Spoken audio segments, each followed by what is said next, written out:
Well, hello and welcome to News Hour on Voice of the People TV. I am Vivian Oguche. Before we begin, kindly visit our website www.vop.ng for fresh and trending news. First, the headlines. Federal government intervenes and invites Nupeng as well as Dangote to Truce meeting. UN condemns and demands probe into killing of 63 in Borno. Northern Group demands sack of security chiefs and cabinet reshuffle.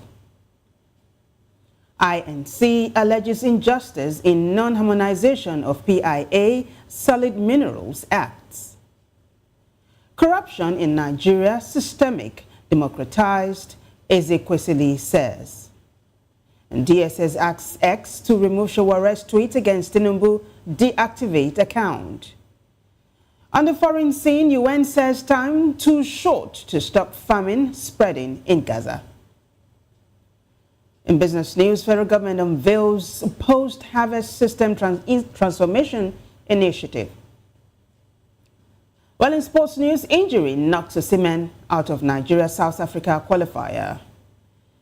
In entertainment, actor Ejo relays God's hand in to kill a monkey. Now the news in detail. The Minister of Labour and Employment, Mohammed Dingyadi, has summoned a truce meeting between the National Union of Petroleum and Natural Gas Workers, Nupeng, and the Dangote refinery and petrochemicals industry to nip their unfolding industrial dispute. According to a statement on Sunday by the ministry's head of information and public relations, Patience Unwobia, Dingyadi appealed to Nupeng and the Nigeria Labour Congress to suspend the planned shutdown of petroleum operations. Fixing the meeting for September 8, he warned that industrial action in the petroleum sector would trigger widespread hardship across the country and inflict heavy losses on government revenue. The western zone of the Nigeria Union of Petroleum and Natural Gas Workers, Nupeng, had threatened to stop loading petroleum products from Monday, the 8th of September, in protest against Dangote refinery's planned direct product distribution to retailers. Earlier scheduled to commence on the 15th of August, the project import of 4,000 compressed natural gas-powered trucks for that purpose was delayed by logistics challenges in China. Nupeng President William Sakwera had in a statement accused the refinery's management of anti-labor practices that endanger the survival and livelihoods of its members under its petroleum and tanker drivers branch. Meanwhile, the Independent Petroleum Marketers Association of Nigeria, IPMAN, has dissociated itself from the planned industrial action by its western zone. In a statement on behalf of the National Executive Council by IPMAN National Ex-Officio member Douglas Iyike, the association urged members nationwide to disregard the strike directive and continue normal operations. He explained that Dangote's decision to transport products with its trucks aligns with the Petroleum Industry Act and will ease the financial burden on marketers who face multiple levies from petroleum tanker drivers. Similarly, the Direct Trucking Company Drivers Association, DTCDA, has rejected any form of coercion in union membership, while asserting drivers' constitutional rights to remain independent. In a statement, the association emphasized that it has no affiliation with Nupeng and will not participate in the planned September 8 industrial action. According to the national president, Enoch Kanawa, DTCDA wishes to clarify that it is not a union and will not join the protest. He added that drivers have freedom of association and no group or union should attempt coercing them into its fold.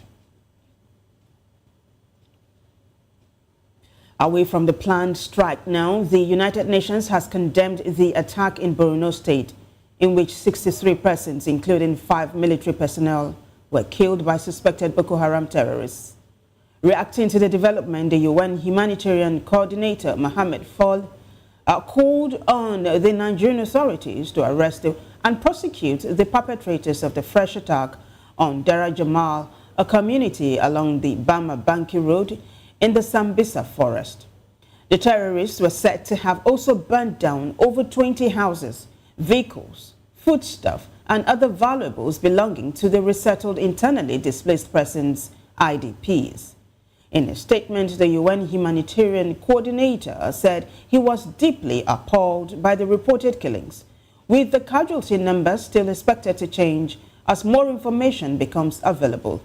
He conveyed the condolences of the United Nations in Nigeria to the victims' families and those affected, and to the government and entire people of Borno State.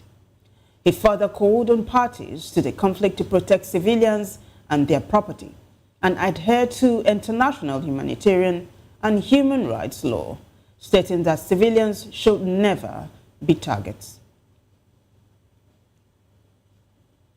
And in response to Nigeria's worsening security crisis and economic hardship, the Northern Ethnic Nationality Forum, NENF, has called on President Bola Tinubu to reshuffle his cabinet and overhaul the nation's security architecture.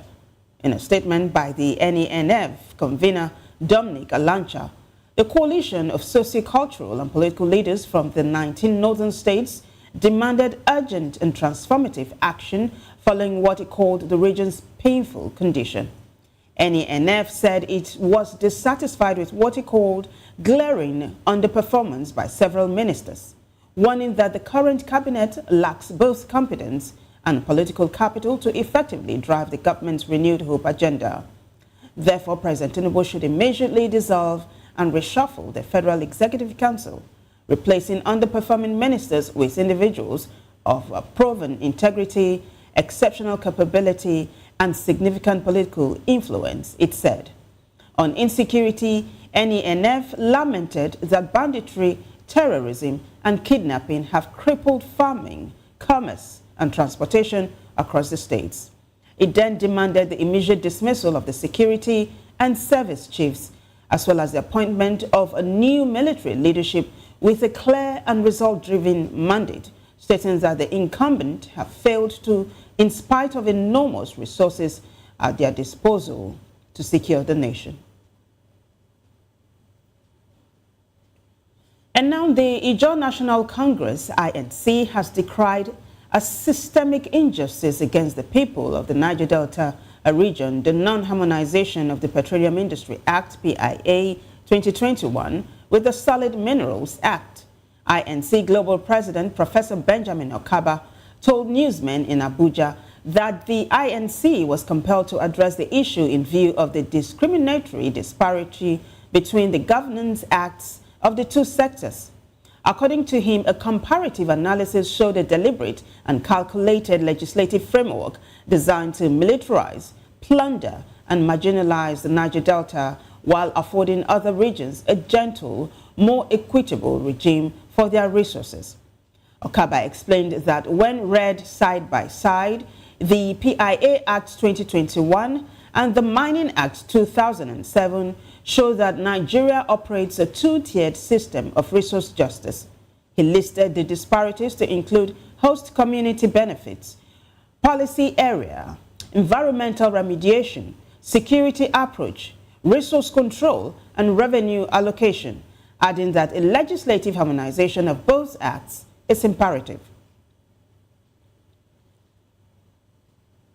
In a related development, the former Minister of Education, Dr. Obi Ezekwesili, has lamented the disastrous effect of corruption on Nigeria, stating that it is so bad that it has become systemic and democratized.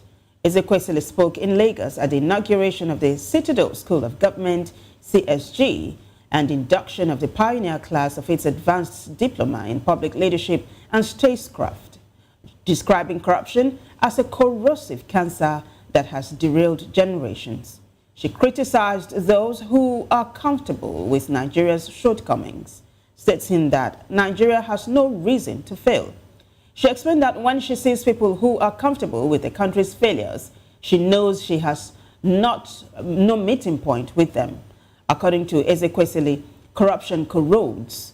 She explained that corruption starts gently, and if not confronted, it becomes a monster, gets systemic, and is eventually democratized.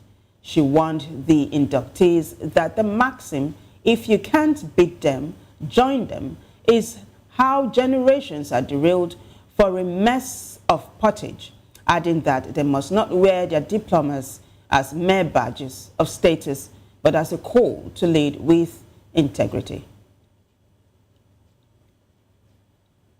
And now the Department of State Services, DSS, has written to X-Corps demanding the immediate removal and deactivation of the verified account of activist and publisher Omoyele Sowore for disparaging President Bola Tinubu. According to the agency, Sowore's post is misleading, offensive, and capable of threatening Nigeria's national security. In a September 6, 2025 letter to the chairman and chief executive officer of X in Texas, United States, the DSS alleged that Sowore, through his handle at Yele Sowore, published a tweet on August 25, 2025 at 11:38 p.m. that directly disparaged President Tinubu. The controversial post read, quote, "This criminal at official ABAT actually went to Brazil to state that there is no more corruption under his regime in Nigeria. What audacity to lie shamelessly." Signed by B. Bamigboye on behalf of the Director General, the DSS letter argued that the statement was not only personally directed at President Tinubu through his official handle at official ABAT, but also amounted to misleading information, online harassment, hate speech, and incitement capable of causing disunity and violence. It further claimed that the tweet had attracted widespread condemnation, alleging that some of the president's supporters had protested in the streets, thereby heightening political tension. Meanwhile, human rights activist and journalist Omoyele Sowore has vowed not to delete his tweet, which criticized President Bola Tinubu. His insistence followed a reported request from the Department of State Services to X demanding its removal. In a post on his X account on Sunday, the presidential candidate of the African Action Congress in the 2023 elections revealed that the social media platform had formally contacted him about the DSS request. The DSS had written to X, which owns X, demanding the immediate removal of Sowore's post on the allegation that it disparaged Tinubu and posed a threat to national security. However, Sowore vowed that one option that he will not be taking is deleting that tweet. Well, you're still watching News Hour on Voice of the People TV. When we return from this break, alleged prosecution as Tinubu Atiku clash over opposition clampdown claim. Stay with us for this and more stories after this break.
Welcome back, everyone.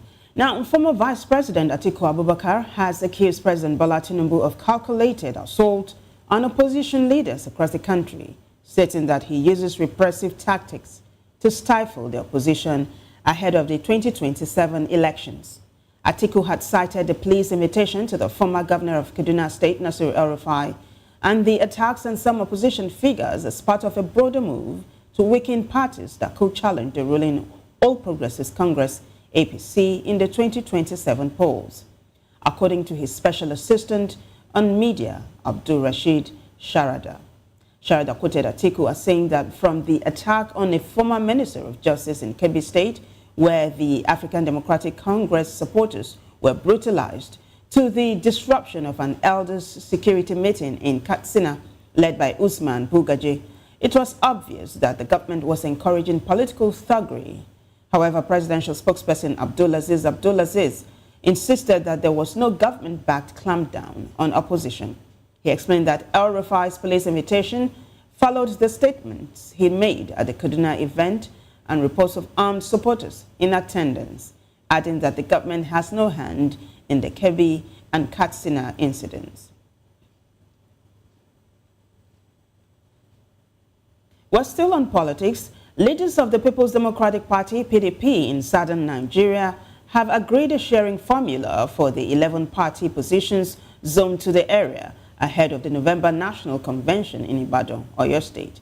They allotted National Secretary position to the Southwest region alongside the National Auditor and Deputy National Organizing Secretary. The Southeast will produce the National Financial Secretary, Deputy National Secretary, National Women's Leader, and Deputy National Youth Leader. On their part, the South-South will produce the Deputy National Chairman South, National Publicity Secretary, Deputy National Treasurer, and Deputy National Legal Advisor. Meanwhile, the new Nigeria People's Party, NNPP, has declared the reported expulsion of the member representing Kiru, Bebeji Federal Constituency of Kano State, Abdul Mumin Jibrin, null and void. In a statement voiding the expulsion, the NNPP National Secretary, Comrade Ogini Olaposhi, stated that the expelled chairman, State Chairman Hashim Dungurawa, pronounced Jibrin's expulsion. Ogini clarified that Dungurawa is standing on nothing to make such a draconian pronouncement because he is not a member of the NNPP. Citing the Federal Capital Territory High Court judgment of April 3, 2025, and that of Abia State High Court, which confirmed the expulsion of Senator Rabiu Kwankwaso and others, including Dungurawa. He stated that Dungurawa has no local standing to take any decision on NNPP matters.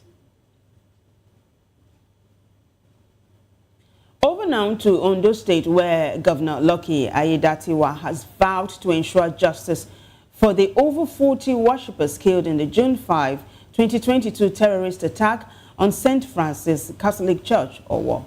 The governor spoke at the Sacred Heart Cathedral in Akure during the 15th Episcopal anniversary and 35th priestly ordination anniversary of the Catholic Bishop of Ondo Diocese, Dr. Jude.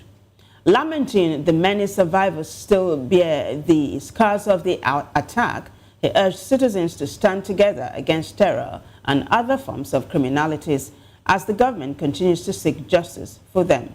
He added that in unity and love, every affected person will find the strength to heal wounds, mend broken hearts, and ensure a safer Ondo State. Aiyedatiwa further described Bishop Jude as a beacon of hope and commended the Catholic Church for its contributions to education, healthcare, and social development in the state.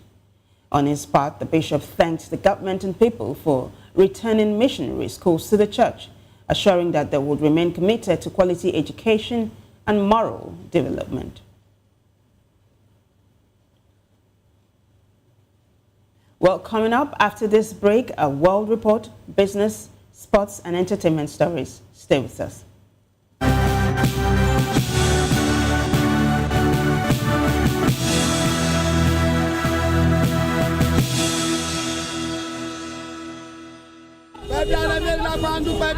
Good morning. It's the start of a beautiful day. Or start your day right with a healthy dose of news, fun, and inspiration. Join us on VOP this morning for the latest news, trending topics, and uplifting stories to set your day on the right vibe. From news and current events to lifestyle and entertainment, you are covered. VOP this morning, 8 a.m. Monday through Friday.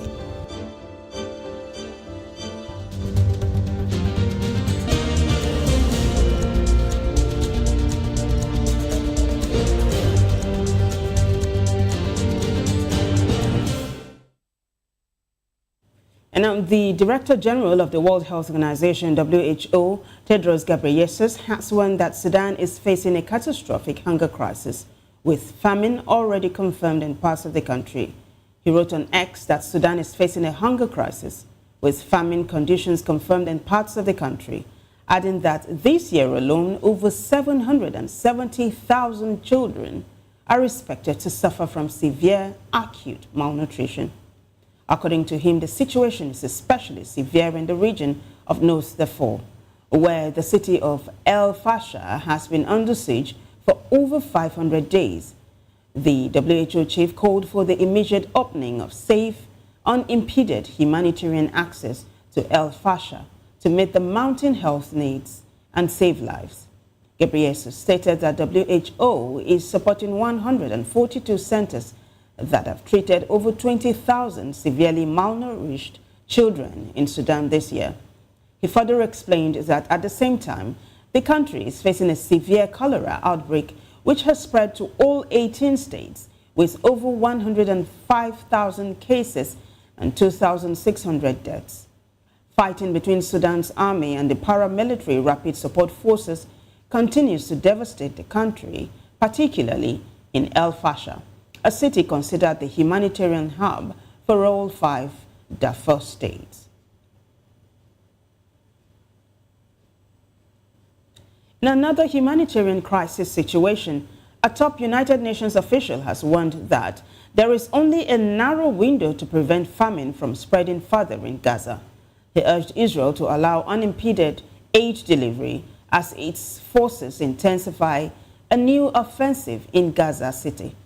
Hundreds of thousands of Palestinians are already facing or at risk of famine in areas including the enclave's largest urban center, according to global hunger monitors. Israel, which halted aid for 11 weeks earlier this year, says it is now stepping up efforts to let food into Gaza, though international agencies insist that far more is needed.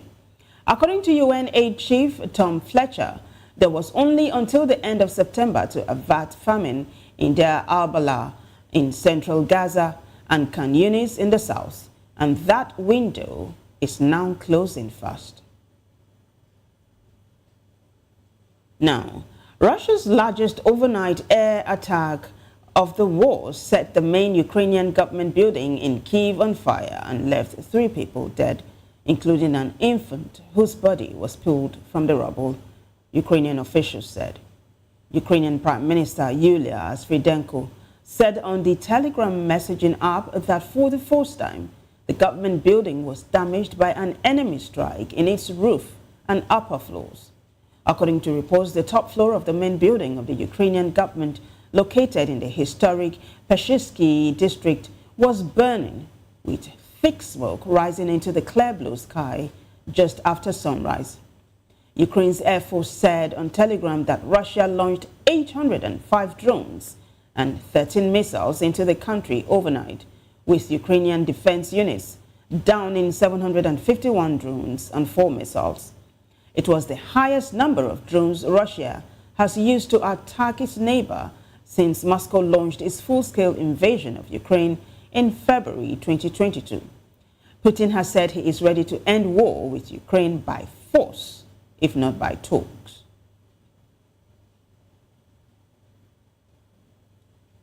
Meanwhile, United States President Donald Trump says he is ready to move to a second stage of sanctioning Russia just hours after Moscow launched the largest aerial attack of the war so far. No fewer than 4 people have been killed, including a mother and a 3-month-old baby, with over 40 others injured after Russia launched a bombardment of drones overnight. Trump, who was on his way to the final of the U.S. Open tennis tournament, responded yes when asked if he was ready to move to the second stage of punishment for Moscow. The response echoed U.S. Treasury Secretary Scott Bessent, who said additional economic pressure by the United States and Europe could prompt Putin to enter peace talks with Ukraine. UK's Keir Starmer had said the latest attack shows Vladimir Putin was not serious about peace, as he joined other allies in condemning Russia's actions. According to the British Prime Minister, the brutal and cowardly assault on Kyiv which resulted in a government building catching fire, proves the Russian leader feels he can act with impunity. Well, in Japan, Prime Minister Shigeru Ishiba said on Sunday that he had decided to resign, ushering in a potentially lengthy period of policy paralysis at a shaky moment for the world's fourth largest economy. Ishiba, 68, told the media that he instructed his Liberal Democratic Party, which has governed Japan for almost all of the post-war era. He added that he would continue his duties until his successor was elected. Since coming to power less than 1 year ago, Ishiba has overseen his ruling coalition lose its majorities in elections for both houses of parliament amid voter anger over rising living costs. Until Sunday, he had refused calls to step down following the latest of those losses in July's upper house vote.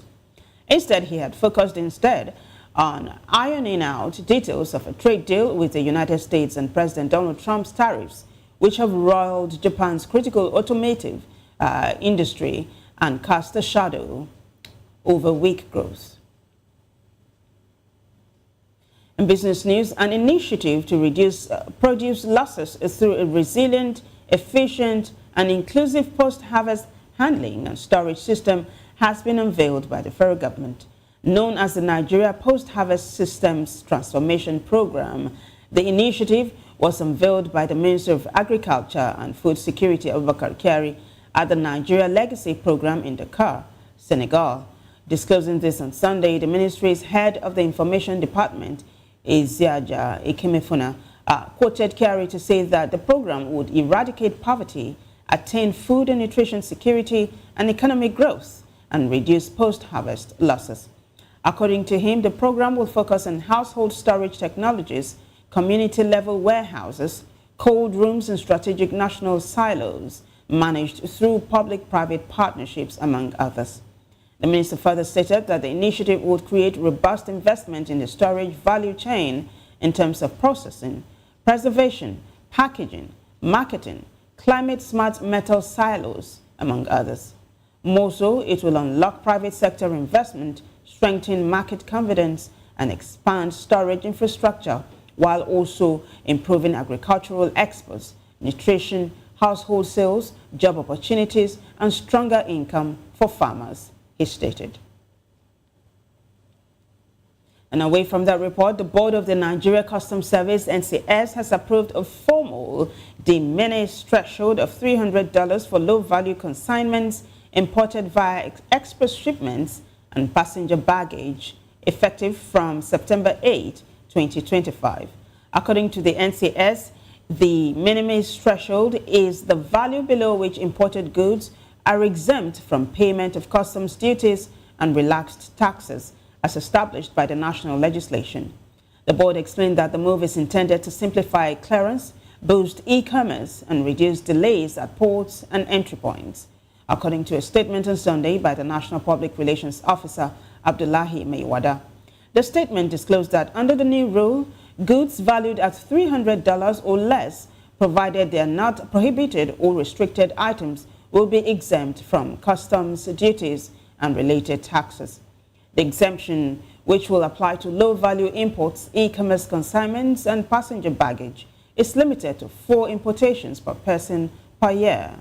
This initiative is expected to stimulate cross-border e-commerce, minimize clearance delays, and further consolidate Nigeria's position as a regional leader in trade facilitation, the statement added. Well, sports news is next.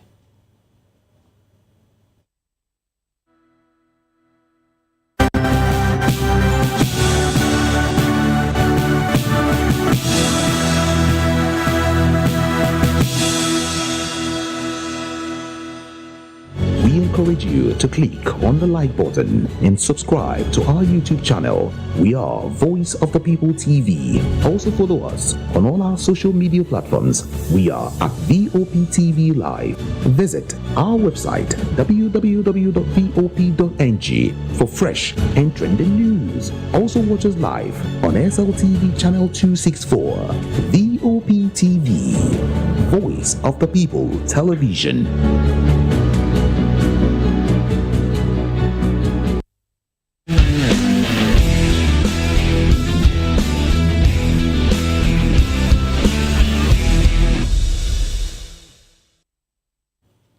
Galatasaray striker Victor Osimhen has been ruled out of the Super Eagles' crucial 2026 FIFA World Cup qualifier against South Africa.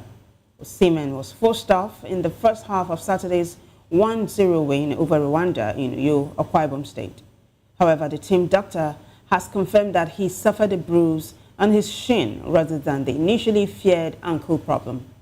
Official NFF sources disclosed that Osimhen woke up with a discomfort on Sunday morning and will not be traveling with the squad for Tuesday's clash in Johannesburg against South Africa. He had only returned to the national team setup this month after missing the Unity Cup triumph in May and the 1-1 draw with Russia. His absence remains a major blow for the team, which had hoped to rely on the striker's firepower in the high-stakes encounter against the Bafana Bafana.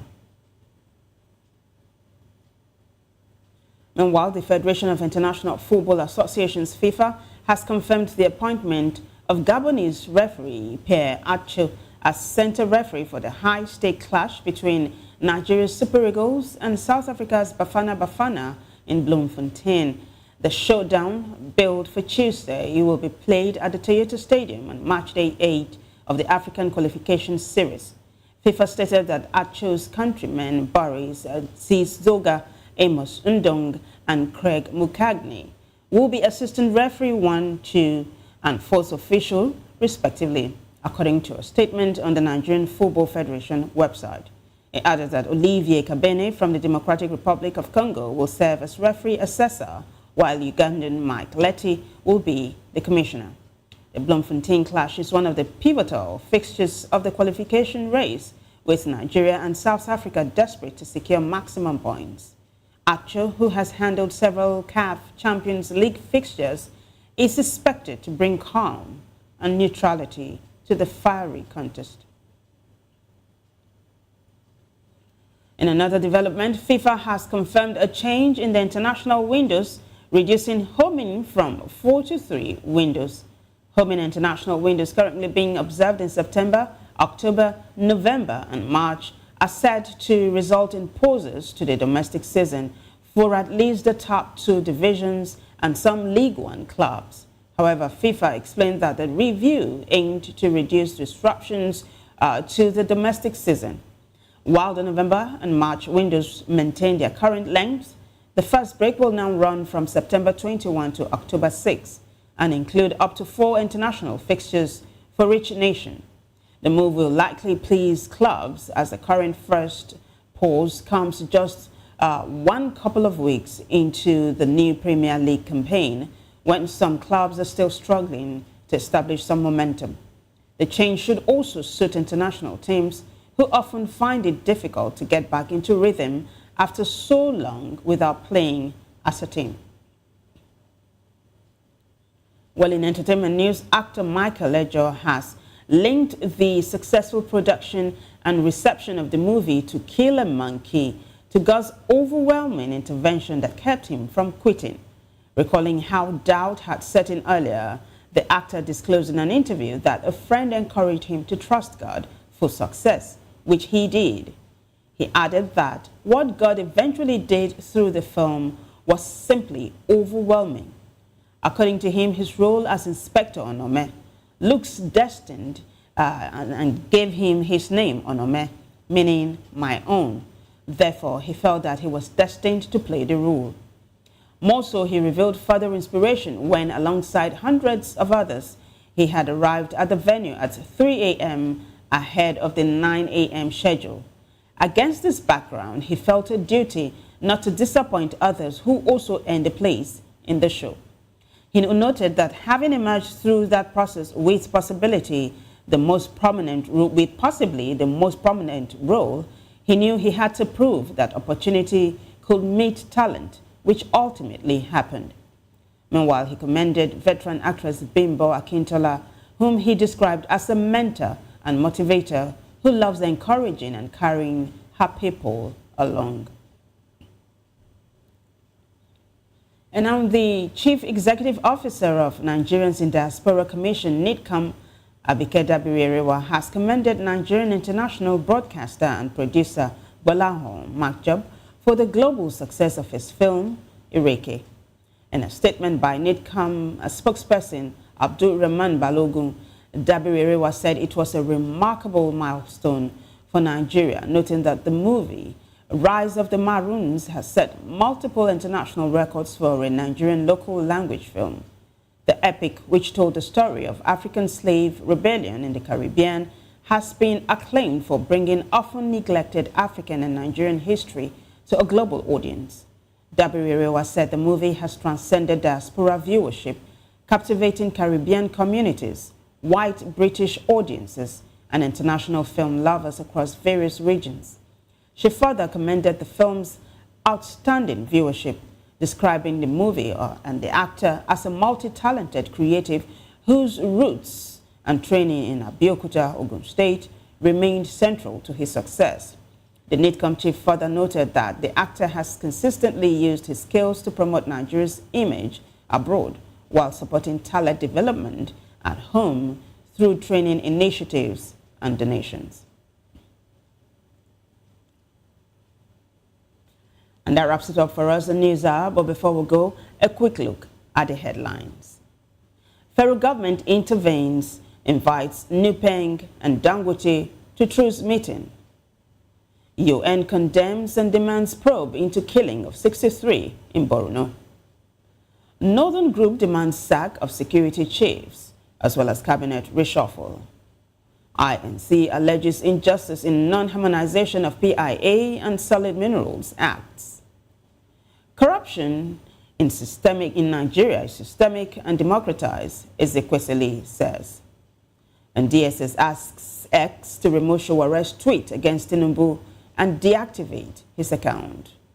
On the foreign scene, UN says time too short to stop famine spreading in Gaza. And business news, the federal government unveils post-harvest system transformation initiative. And in sports news, injury knocks Osimhen out of Nigeria-South Africa qualifier. In entertainment, actor Ejo released God's hand in To Kill a Monkey. Do well to subscribe to our YouTube channel. On YouTube, we are Voice of the People TV. On other social media platforms, we are at VOP TV Live. If you witness news happening near you, we want to hear from you. Send your eyewitness reports, event coverage requests, photos, or videos directly via WhatsApp to 0814-606-4057. You can also reach our newsroom by email at news@vop.ng. I am Vivian Uguche. Thank you for watching.